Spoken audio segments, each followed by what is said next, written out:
Hi everyone, it's Cindy. Welcome back to Studioloo. I'm here today with Thrifty Thursday because I stopped into my recycle center today. Had some donations to make and things, and yeah, it was actually a day where a lot of really lovely books had been donated, and so I was chatting with the woman who volunteers in the book section and stuff and had a nice long chat with her. So I dug around a little more than I had planned to, but we got some nice things, so let me show you. Also, this is Thrifty Thursday and Thrifty Canucks. Please check my description box to see the lovely YouTubers who host these sort of thrifty creative collabs here on YouTube. So the first book I got is this copy of The Wizard of Oz. Now it's got a plastic cover that's been put on it, which has of course kept it in absolutely stunning condition. It comes off, thankfully, so I don't have to deal with the shininess, but this is a really pretty copy of this book.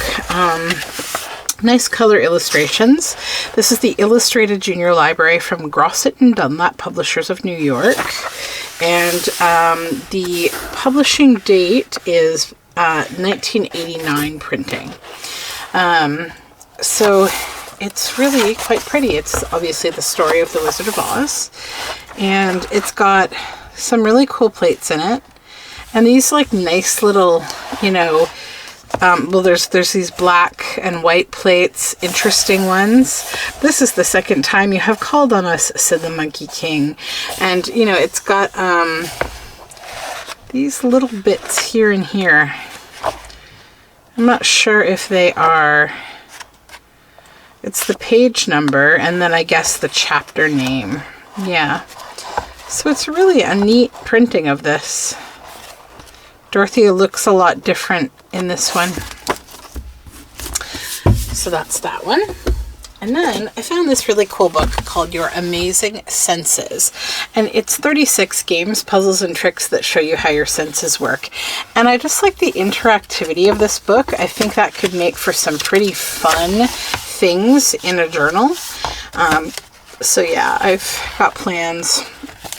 This is fun. It's about a blurred image, and then this is obviously a really cute ice cream licking, eye crossing kind of thing. This eyes thing, it's cool. Eye chart, color blindness. We have this little thermometer kind of temperature. Oh no, it's glasses. Sorry, these are 3D glasses for this. Then this flips out, so this is quite appealed to me. It's kind of junk journal-y, right? And lots of interesting little things. This, and this little bird cage. This is about pressure. Push your finger underneath the flap. This feeling is called pressure.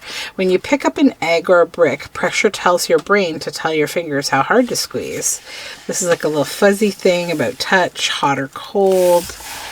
This is a little maze, and there's a Braille alphabet. Oh, and there's Braille on the maze too. So you can follow with your finger. You don't go that way because there's no Braille. You go this way. That's really neat.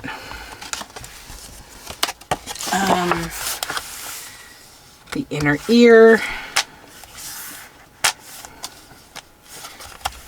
Smell and taste. I guess these are scratch and sniffs. Yeah. So let's see if they still smell. Does this still smell like chocolate? Yeah, a little bit. And lemon, yeah, absolutely. These take me back to the scratch and stiff sticker days, right? So fun. Whee! It's about your reflexes. So yeah, some fun stuff to use in books there, I think. It's a really cute book. Then I found just a couple reading books. I quite like Christopher Moore, and these are a couple that I haven't read. So Island of the Sequin Love Nun and Sacre Bleu. These are just for reading. If you like a bit of a comedic book, these are quite comedic. So I'll read the back of this one to you because it's a little artsy. So, in July 1890, Vincent van Gogh went into a cornfield and shot himself. Or did he? Vincent's friends, baker-turned-painter Lucien Lessard and bon vivant Henri Toulouse-Lautrec, have their doubts. Now they're determined to answer the questions surrounding Van Gogh's untimely death, like who was the crooked little colour man Vincent claimed was stalking him across France, and why had the painter recently become deathly afraid of a certain shade of blue. Ooh la la, quelle surprise, and zut alors. What follows is a surreal odyssey and brothel crawl deep into the art world of late 19th century Paris as the one, the only Christopher Moore cooks up a delectable confection of intrigue, passion, and art history with can-can girls, baguettes, and fine French cognac thrown in for good measure. So that's kind of fun. Then this one, I'll read it to you as well, maybe. Take a wonderfully crazed excursion into the demented heart of a tropical paradise, a world of cargo cults, cannibals, mad scientists, ninjas, and talking fruit bats. Our bumbling hero is Tucker Case, a hopeless geek trapped in a cool guy's body who makes a living as a pilot for the Mary Jean Cosmetics Corporation. But when he demolishes his boss's pink plane during a drunken airborne liaison, Tuck must run for his life from Mary Jean's goons. Now there's only one employment opportunity left for him, piloting shady secret missions for an unscrupulous medical missionary and a sexy blonde high priestess on the remotest of the Micronesian hells. This is a brazen, ingenious, irreverent, and wickedly funny novel from a modern master of the outrageous. So yeah, they sound like a couple fun, quick little reads. And then I got this because we all love a good William Wegman. So this is Faye, William Wegman. For those of you unaware, William Wegman is the Weimariner photographer art guy. Beautiful, beautiful photography of Weimariners or Weimariners. I'm not sure the right way to say them, but this is a nice artsy kind of book. I guess that probably looks like it documents a bit of the history of Faye, who is, I guess, this Weimariner. This is the story of Faye. And there's lots of really fun photos. I did get this from my recycle center. I did also go to my animal thrift store today, my animal shelter one. Usually you see a lot of these kind of cool animal books at the animal shelter thrift store, but it was, I guess, what a lot of folks were donating, a lot of cool things. I got quite a few nature-y and animal-y kind of books today, but there's, really great images in here of these Weimariners and artsy images, just a really nice combination. And then I found Nature's Studio by Joan Colvin, a quilter's guide to playing with fabrics and techniques. And it's got some really nice images. Look at this seagull. It's just beautiful. So I want to read through this because these are some otherworldly quilts, right? Look at that. I'll bring it up here so you can really take a look at the color and just a lot of different technique. And I just really love the images of the women, what's being created in these pieces is really different. Just very cool. So yeah, this is something I want to read, I think. So I'll set that one aside for reading. And this was an exciting find. Brian Froud, The World of the Dark Crystal. So for those of you who are dark crystal fans, this will hopefully appeal to you. It's kind of, been beaten up a bit. Looks like it was probably quite well loved by someone. It has all of the lovely art from the Dark Crystal, the behind the scenes from this fantasy story. So this is from 1982. And it's kind of falling apart, which is fine, because you know what's going to happen to it in my hands, right? It's going to be cut up and turned into something fun. But look at these images, right? Hold on, I need to move this over so you can see. I'll just pick the page up. Look at that. Pretty cool stuff. So, yeah. All the art is on this side. I keep showing you the page with all the text. Although it's got some really cool typography. Arguably. Look at that. Yay. So yeah, we could possibly be looking at doing a dark crystal journal. That would be fun. Oh, look, and this is a vellum page. That's pretty neat. I don't know if that goes, does it go on here? To play with it. This book, I think the pages are not necessarily even in order because they've all been kind of loosened. But, pretty awesome. I guess there's page numbers on the sides, so yeah. But I won't go through the whole thing, but I think you get the gist. There's some really great sketch pages, obviously great art. All fun fantasy art. I always pick these kind of books up because, I mean, first of all, I love this kind of fantasy art, but also it's very pricey to pick up these kind of books in regular rotation. If you don't find them in thrifting, because they're just, I don't know, they're collector books, right? So people hoard them or collect them. Then I found a fun witchy book that's a children's book, but I like it. It's got some real nice witch images in it. The Witch's Hand by Peter Utton from 1989. I really like his style of illustrating. So these first few pages were kind of like, yeah, okay, sure, whatever. But then when the witch enters the room, it gets really cool. She's really neat. And I thought I would probably cherry pick out the images that would go into a good witchy Halloween type journal. Because, yeah, she's really very cool. There's a lot of choking each other going on in this book. This guy in his pajamas and the witch, but you get the point, though, right? I got it for the cool witchy images. Yeah, so there's some neat images in there. That'll probably be a quick process kind of book. I'll process it and move on. I also found a cute little tin that I might put like some little paints in or something. It's Miss Piggy and Kermit. Love puts a twinkle in your eye. And it's just this little 1980 Hallmark Cards Henson Associates collab tin. And I just thought, what a cute little tin. I could just put a couple little, you know, paints in there, a little paint set, watercolors or something. It's cute. So let me grab my other box of things.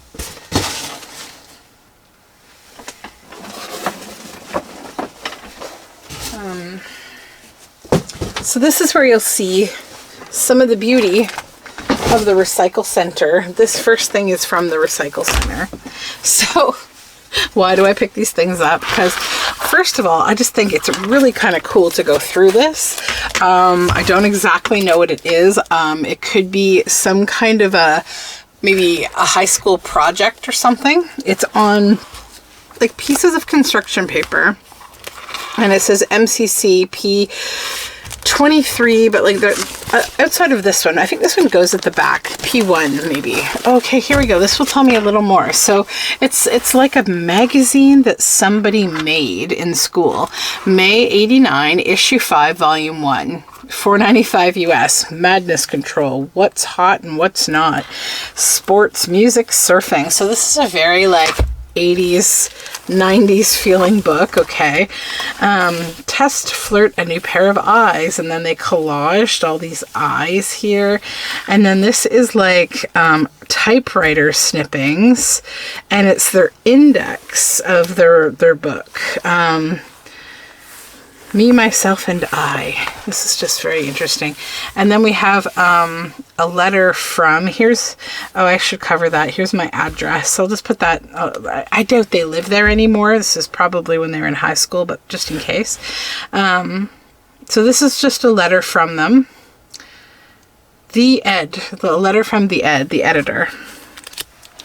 And some interesting stuff. I gotta read this, but I think it would make some kind of cool like background collage. It's interesting. Ask Ronnie, Madness.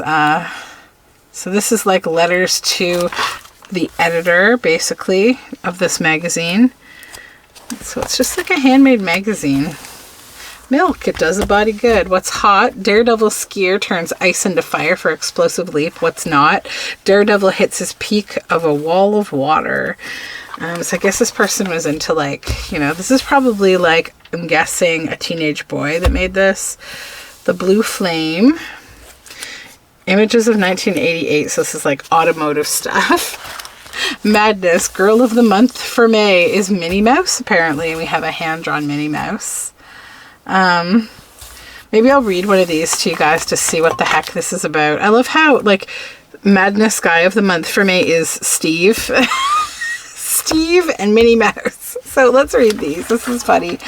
Minnie has been working as a model for over 70 years now and has been working for Walt Disney Productions the entire time.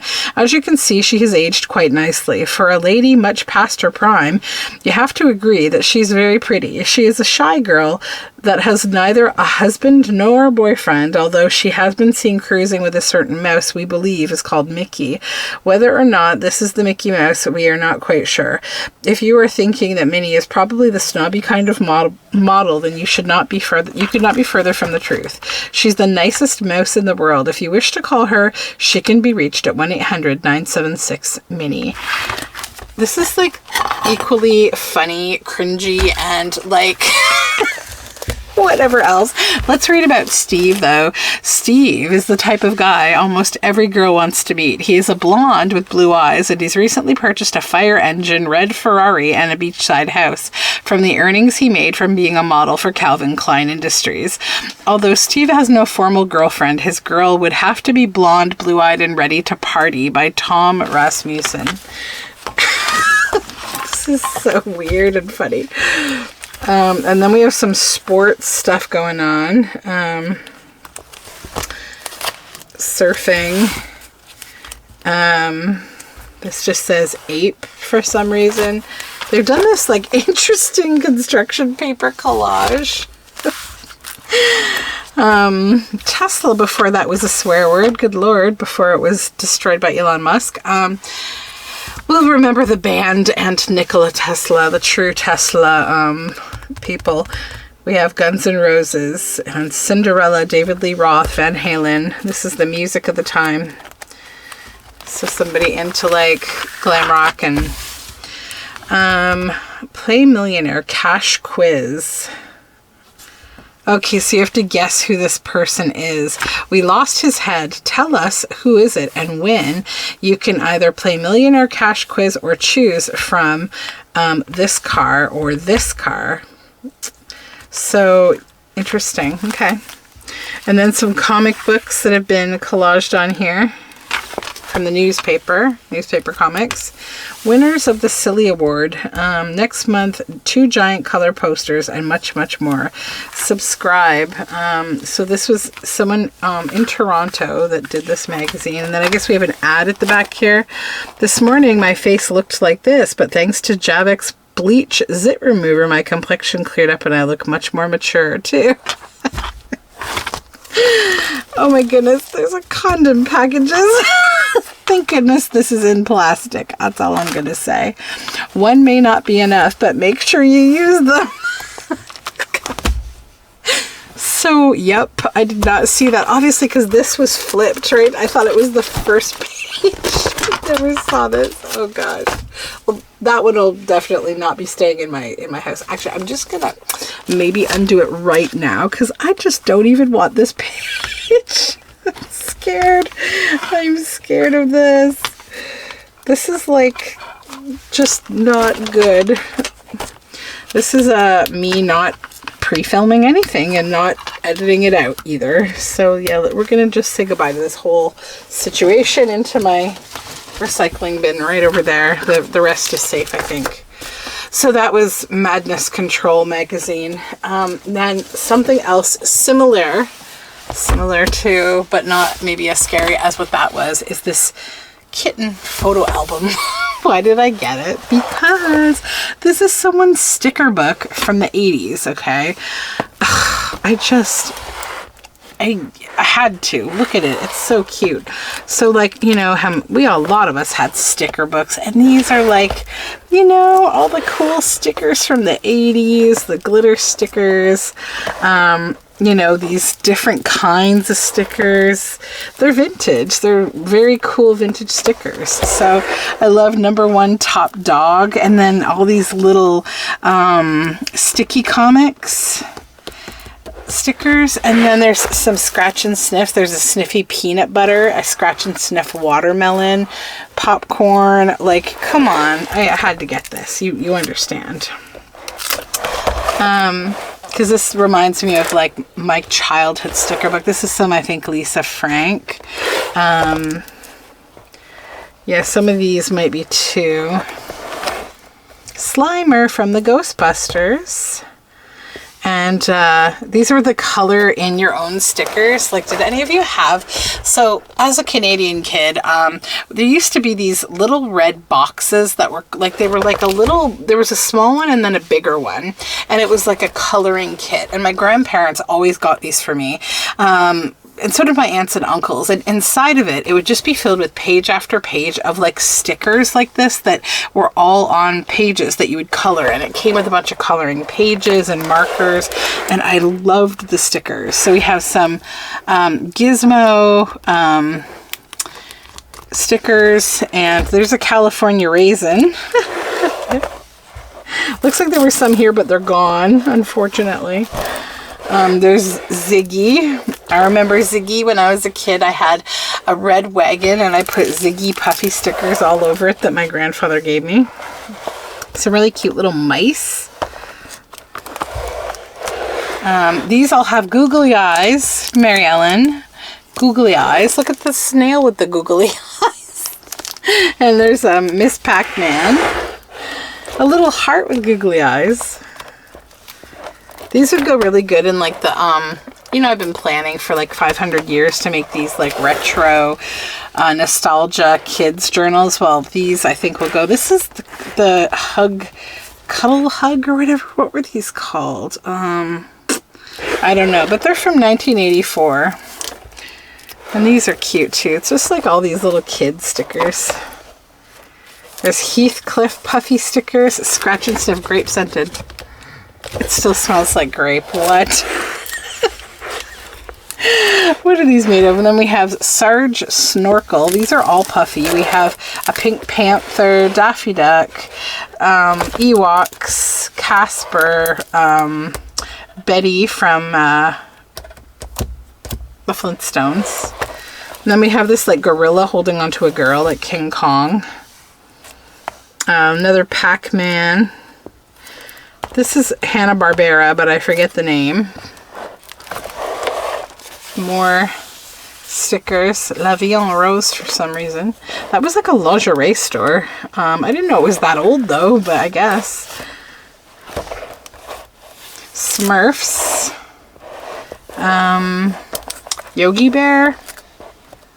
It's all Hanna-Barbera. And then some little round like school type stickers. We have a Papa Smurf. And then these are those coloring book stickers that I was talking about. I used to love coloring these. I felt like I was creating something. I was like, wow. Oh, these are, is it Keepers? Like the from the collection of those toys that had like little hidey holes in them and you could keep things inside. And these look like those birds from the Furry Tales. I can't remember their name, but this one says "You Can't Get Me," and it's got like little, I don't know if they're like little germs or monsters, but they're cute. And these are Dole Banana, old banana stickers. Puffy stickers of butterflies. Oh, and I was at this place today. So, you know, glitter is cancer, right? When it's loose in the environment. So are those little like dot, like painting, those little, for doing those little paintings. What are they called? The jewel painting or something. So there was a whole bag of them. Somebody had like donated just a box of random craft stuff. And like the thing about our recycle center is they don't really sort things out. Like when you go there, you're digging through things, right? And so the poor girl who works there, she picked up one of the bags and all of these jewels came out, these little tiny microplastics. And she's like, oh no, I'm gonna have to clean this all up. This is a unicorn with roses. It reminds me of my cousin Gabby, who was unicorn obsessed when we were kids. So yeah, that's why I picked up this album of stickers. I thought it was too cute. And then something a little different. Okay, so this was 25 cents. It's a little bit terrifying actually, but my husband actually found it because he's from Maryland, and you know they like crabs in Maryland. So these are actually crab eating tools. Okay, tools for eating crab. There's like a lobster or lobster, I suppose. This is like a long, interesting spoon, and then this thing that has these two little sharp hooks down here. So it's kind of like for cleaning out your lobster or crab when you're eating it. And then we have these little crab forks. These are going to be like studio tools, I think. So these, another little fork. These would be great for fondue, to be honest. I think that's what I'll probably use them for. A lot of these are going to go into my kitchen rather than in the studio, but some of them are going to be studio. We don't eat a whole lot of shellfish. Definitely we don't eat it at home, so I don't think I'll need these, but I do like these pliers. These are great. These are for cracking open, like, you know, your lobster or your crab, but they're going to become studio pliers. So we got quite a few things, and I think what I'll do with all these is literally put them with my fondue sets, because I think they will be really great, like, fondue type tools, and they're all like really nice, like stainless steel or something. So yeah, that was a nice little find for $1, I think. So I'll keep these here, and the rest will head up to the kitchen to head to the dishwasher to become part of my fondue.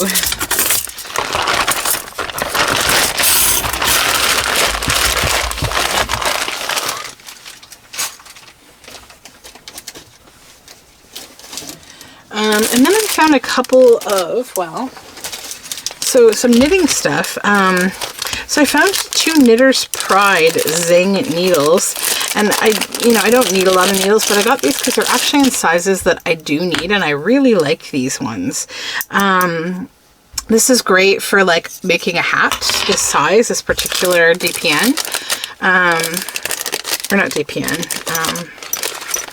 cable needle, sorry.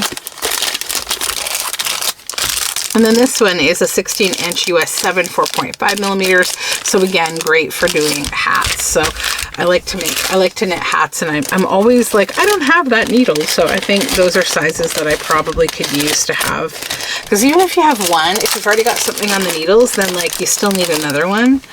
And then I found this, which is some little yarn needles. These are aluminum yarn needles, and they're great because, so, you know, you've got your yarn needle here, but you've also got this loop on the end. So if you need to loop something through, you can. These are really handy little needles to have, and they're a set of 3.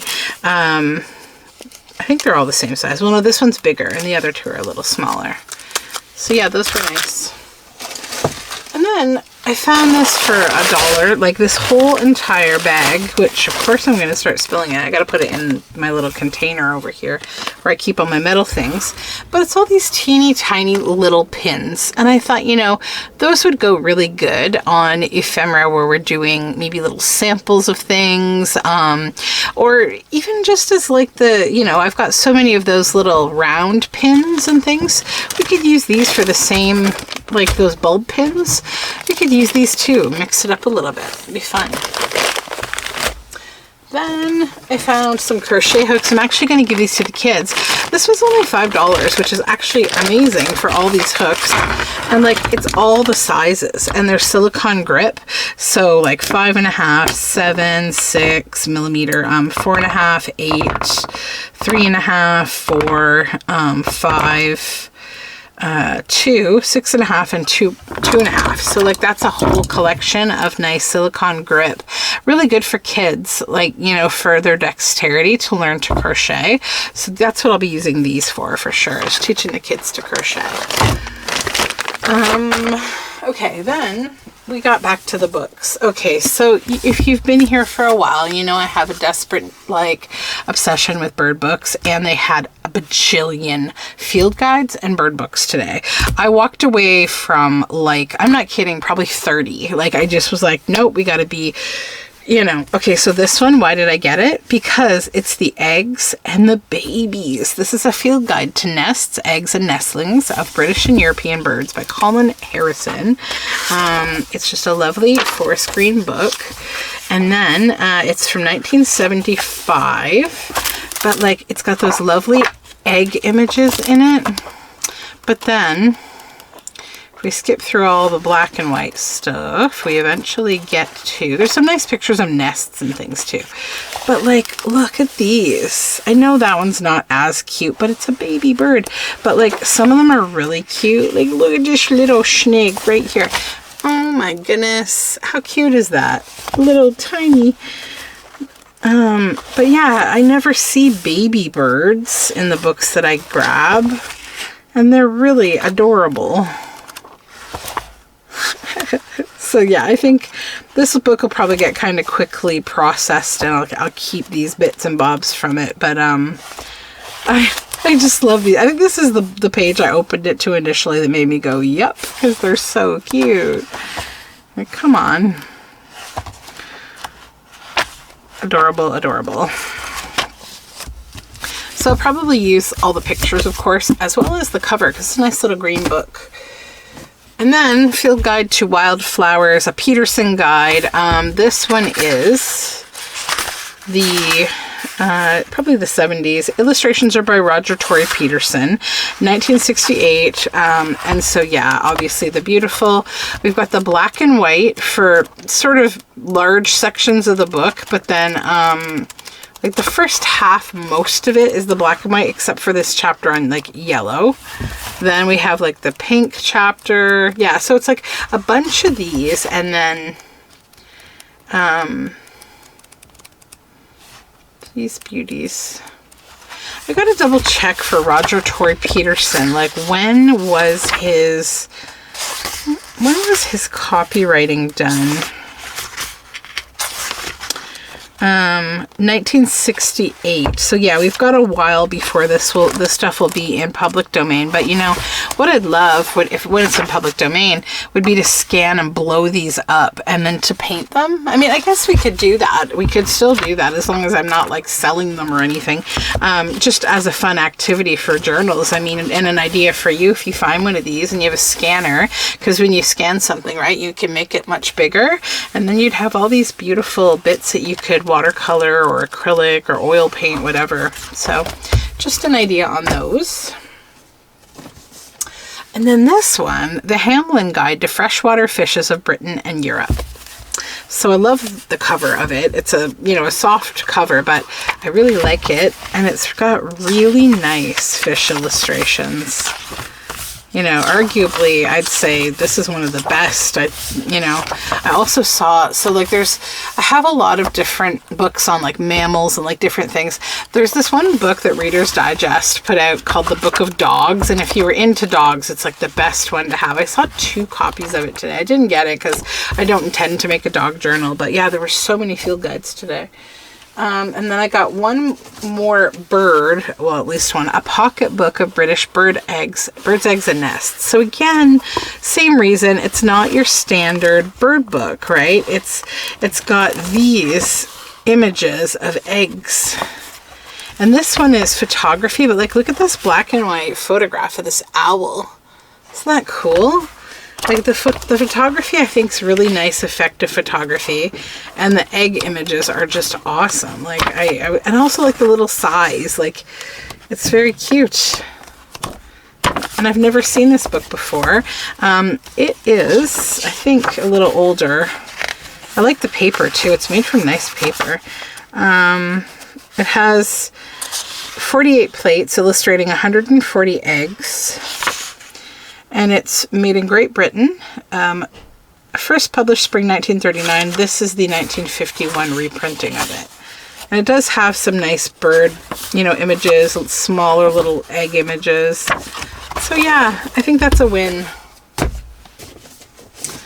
And then this one, Looking at Butterflies by L. Hugh Newman, all British species in color. So it's a little brown book. And then 1959 was first published. This is 1977's edition. Now this one is like photography, I think, but specimen photography. Actually, there might be illustration. I'm gonna double check in the front, maybe.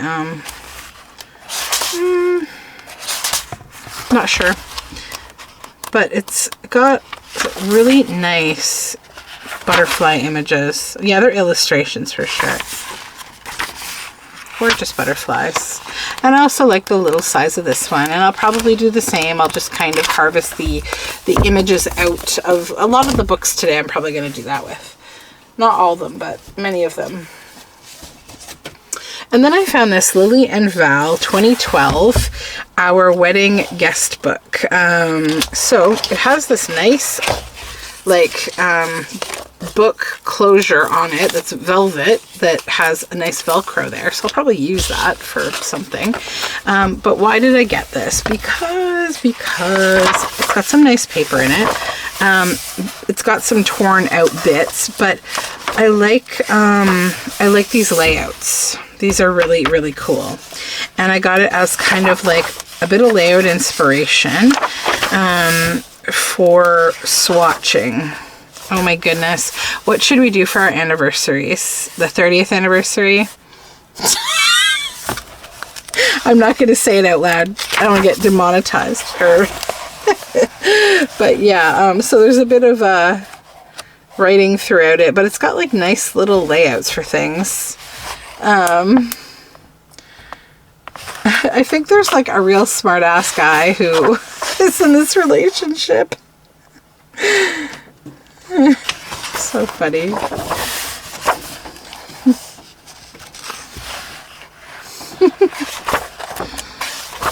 Yeah, so I think it's a fun little layout book. Then this little envelope. So this is the fun thing about having a recycling center near you, is you can collect little things and just put them all in an envelope, because there's going to be 5 billion envelopes in your recycle center. So I got a bunch of little, there's just tons and tons of office supply in there. So I got some little silver labels, some Denison labels, some of these fun little labels. They had lots of diskette labels too, like little old disc labels from, the 90s. These ones have numbers. They're a lot of fun colors. More of the silver, and then these gold ones were also pretty cool. And then some flowers, different flowers. This has like a succulent and stack of rocks. More flowers, little like nature-y kind of labels with gold. So yeah, that's all that is just different little labels and things. Probably just put that like in my ephemera folder over here. Just put it there for now because it's going to go in that.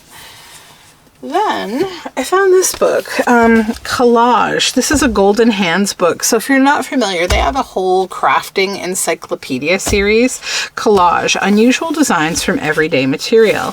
So I thought this would be a pretty cool like inspiration book. Look at that. Isn't that neat? It's like a black and white image of, a collage. And so it talks about collage. Yarns and fibers, pastas and seeds, growing things, paper, metal, natural objects, photo montage, bits and pieces, fabrics, kitchen things, mixed media, mounting, and further projects.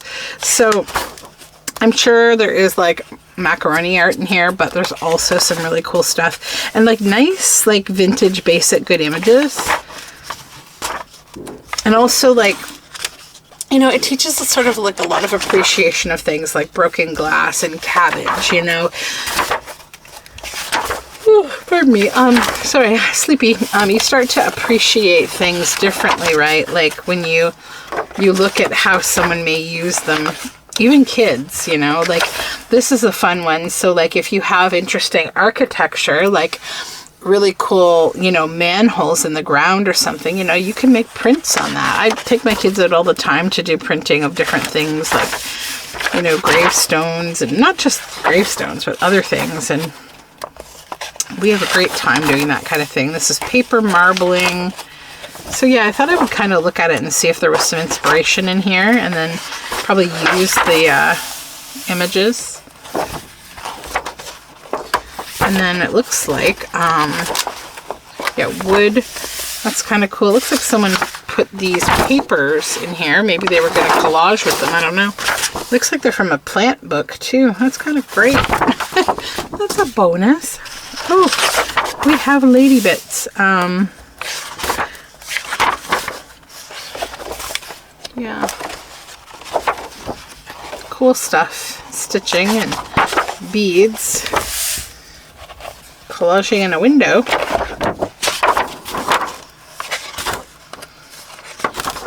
Oh, those are so cute. So that's a fun book. I will definitely figure out some things to do with that. Okay. I have a very uneven stack going over there. And then I found this. This is a children's book called In a Dark, Dark Wood, An Old Tale with a New Twist by David A. Carter. I think this is that story, like, in a dark, dark wood, da, da, da, da, da, like there was a dark, dark house. And in that dark, dark house, there was a dark, dark room. I love the images. That's what I got this for. They're just very cool. We have, like, you know, very cool, spooky kind of. And in that dark, dark room, there was a dark, dark cupboard. And in that dark, dark cupboard, there was a dark, dark shelf. And see, this shelf is full of cool, like, you know, things. Like this itself would just be a nice, like, journal card cutout. So would this one. And on that dark, dark shelf, there was a dark, dark box. And in that dark, dark box, there was, oh, it's pop-up, but it's totally broken, a ghost. Yeah, that's supposed to kind of like go like this, I think, right? A ghost. So yeah, that's cute. Again, it's, you know, a little mangled because this is the recycle center. These books have probably gone through a few kids' hands and been well loved, which is awesome. How do I... I'm gonna go this way again, maybe. I made it worse. Let me just disconnect it entirely. That's better, and we can just keep it in there. I don't have to worry about bending it all up weird and the fingers coming out of the book. Okay. Then, a couple more. So, a Crabtree and Evelyn cookbook, a book of light meals and small feasts. So, I'm sure there's some great recipes. It's got this nice cover. But Crabtree and Evelyn are known for their really lovely illustrations. So there's photographs in here, but you're also going to see a lot of illustration because they also make physical products. So see these illustrations, and I'm familiar with their advertising because they make like soaps and lotions and things. They have like a whole health and beauty kind of line. And so I saw this book and I'm like, you know, there's some nice art in here for sure. But also a lot of the recipes look really nice. So I'm probably going to check out the recipes. Walnut biscuits, or corn chowder. I love corn chowder. I make corn chowder often. Yeah, but see, nice art, labels, and borscht, chicken and melon salad, crescent moons. I'm a big fan of borscht. I love borscht. For those of you unaware, it is a beet-based soup. Walnut tartlets with fruit curds. Yeah, all sorts of cool stuff, but lots of images, as you can see. Lots to play with in there. Little bits and bobs. And then this, another field guide, Canadian Nature Guides, Mammals, John A. Burton, illustrated by Jim Channell. So look at these. These are great little fussy cuts. We got cute little bats. I mean, they're really cutely illustrated, even if you're scared of bats or you don't like them. Seals, badgers, wolverines. Yeah, I'm going to fussy cut these. I'm just going to fussy cut this whole book and put it into my little fussy cuts because they're just really lovely illustrations. And yeah, I want to have a whole little fussy cut book of mammals. I'll probably just keep that and maybe work on it. And then this, A Field Guide to the Trees of Britain and Northern Europe by Alan Mitchell, 800 trees described and illustrated. So this book I actually had in a much larger format, and I saw the cover of this and I was like, oh, it's that book again. This book is amazing, amazing, beautiful. And I love that I've got it in this small format now, because yeah, it's got really nice plates in it. Let me find one. See? So it's like every maybe 5 to 6 pages you get one of these amazing plates. Ugh. It's just a gorge book. I love it. I did some tree related journals a while back where I used my large copy of this book. So it's nice to have another copy that I can, you know, use again. So that, my friends, I think, oh no, I have one more big thing to show you. Hold on. It's heavy though, so one sec.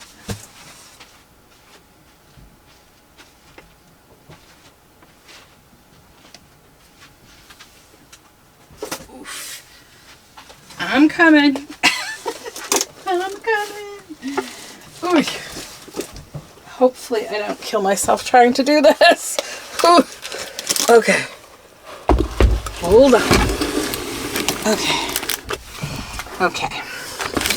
So every now and then, I take a little bit of an adventure in old sewing machines. And I have bought and sold so many old sewing machines. This is a Spartan, which I don't know anything about. And it was half off of its $20 price today. It was $10. And I'm guessing that this is probably an amazing workhorse of a machine. So they say it works. It's got a thread on it. Its pedal is here. I'll turn it on its side so you can take a look at it. But there's a lot of features that are really quite lovely about it. So this is a straight stitch only type machine. And we'll just guide it here down. So it does do back tacking, which is back stitching. It's got a needle in it. It's, you know, got the place to put the thread. The power cord is here.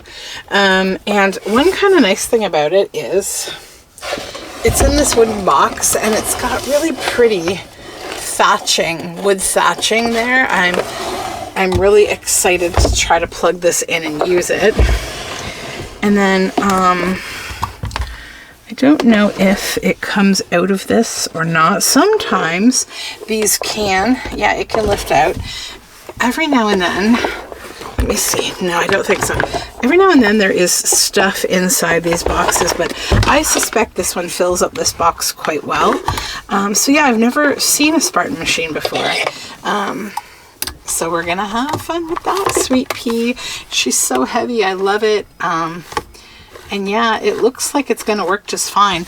The nice thing, like if you're into sewing and you're getting started or whatever, or if you want to do cosplay and you're doing, like you're working with materials that are a little heavier fabrics, these old Spartan or Singer, especially, usually find Singer, they're workhorse machines. They're simple. They're going to do a straight stitch, but like they're workhorses. And then this Greased Products rotary buttonholer, I don't know if this comes, you know, is part of this system or it's separate. I suspect, yeah, I think it's separate. Oh no, hold on. It's got a Spartan sewing machine. So they've still got the manual with this thing. That's amazing. And then the buttonholer is separate. It is, I've never really used one of these. I think I have another one of them. And it's for creating buttonholes, obviously. I know very little about this. I also don't know how to retract it now that I've pulled it out. Oh, maybe I just push this button. Nope, I don't. But it's got some interchangeable pieces and it looks like it's got like another foot. Is that, I think, yeah, that's a sewing machine foot. These are buttonholer pieces. We have another sewing machine foot. So there's different feet here. This is probably a hook for getting your thread out, like, you know. And I don't know how to close this thing. And now I've made it so long that it's not going to fit into the box again. So I've got to play with this to decide how one would now push this back in. This is why you don't let me play with things. But it does have a manual. I'll figure it out. I just try not to have to read manuals unless I absolutely must. So yeah, that is what I got from the recycle center and our little animal thrift store. And I'm really happy about it. I think I'm going to have some fun cutting things up, and certainly I'm going to enjoy playing with this sewing machine. I'll probably crack it open this weekend or like get it going this weekend, just clean it and probably look where it needs to be oiled and things. But it actually feels like it's very smooth glide. It definitely needs a little bit of cleaning though, some gunge there, but everything seems to move quite well, and that's always a good sign. When you're looking for these vintage machines, always sort of check if you can plug it in the store if you can. The women who run, the volunteers who run this, they said if you have any issues, just bring it back. We would take it back and give you your money back. And I'm like, oh, it's fine. Like, it's $10. I would sooner try to fix it or, you know, check out what I can do. But yeah, I like it. Even decoratively speaking, these are so beautiful. Like if you're into antiques and things, like having something like this just sitting somewhere is really pretty. You know, if you need decor in your home, but hopefully this will be fully functional. So I am yapping away and you have things to do, I'm sure. So until next time, may the thrifting fairies be with you. Bye for now.